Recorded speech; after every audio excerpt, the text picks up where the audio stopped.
15 years old, or maybe 14 in some cases, the conversation starts. What kind of car am I getting? I want this car, I want that car. For mom and dad, the question is, how do I pay for it? Well, joining us right now, the publisher of Potential Magazine, Pam Mashburn, and Brad Armagost, the president of Trustmark National Bank. We appreciate you guys coming in. Thank you. Thanks for having us. So how should a parent start the conversation? Because obviously the kid's going to say, I either want a Land Rover, a convertible Corvette, a Hummer, a Mustang, of course. So where does the really reality fast, check come right? in? Yeah.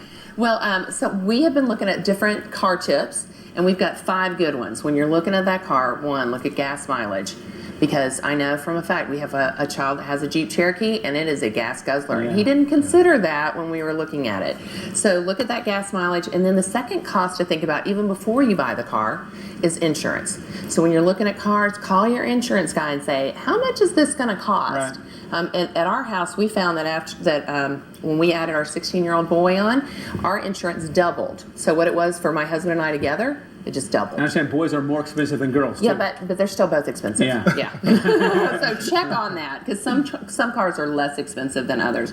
Look for the Carfax. Have a mechanic look at it, especially if it's a used car. Yeah. And then experts are telling us to have some skin in the game.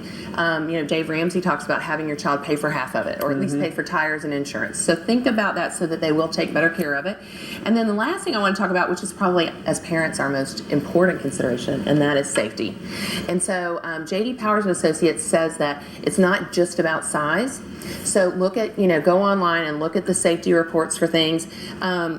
Because if the bigger you get, the more expensive that car becomes. Right. Yeah. So you want to look at that. But here, I'm so glad Brad's here, because he is the expert on trying to figure out.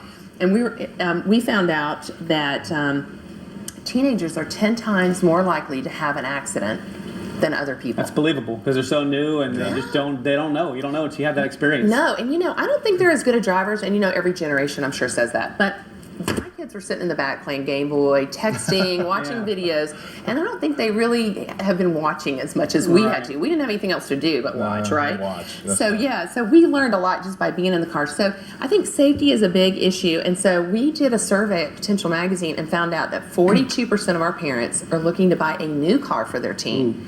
So I wanted Brad to kind of talk about that. When it comes time to pay for it, that can be tricky. It sounds great when you're throwing out car brands and ideas, but when it comes time to write that check, it's a little different. Yeah, you're going to end up at the dealership ready to make a transaction. Have you been pre-approved for the car loan, or what's the strategy? But I will say this: the best way to do it is to pay cash for the car. Yeah. Just go ahead and pay cash for it. A young teen is going to be driving it. It's probably going to get a fender bender. If that's not an option, but if that's not an option, that's when you call your banker. And at Trustmark Bank, there's really two options to finance the car. One is through a home equity line of credit. The rates are incredible. And with our equity line of credit, you can actually carve out a piece of that line of credit into a term loan and amortize it out, which is, in my opinion, a more responsible way to use that kind of loan facility. Right. And but the other way is just with your normal car loan. And we have car loans on used loans from 66 months to 36 months. And then with new cars, we'll even go up to 72 months. And those rates will range on a new car anywhere from 2.98 to probably 4.27. Are there some traps though that people should watch out for? I know the term of the loan sometimes you can get to where all of a sudden you're in trouble. You don't want to get upside down in a car loan. Right. Cars depreciate in value, and everybody comes out with a new model and new technology and new stuff they put in the car, which make the newer ones more appealing. And all of a sudden you've got an older model, and it's depreciating even more quicker. What month-wise, what term would you recommend if someone can afford to do? What's kind of the shortest you could do and still be okay? I would, 36 months would be fantastic. Yeah. And put 20, 30, even 50% down if you can. Finance the rest over 36 months. And remember, a young teen's going to be driving that car.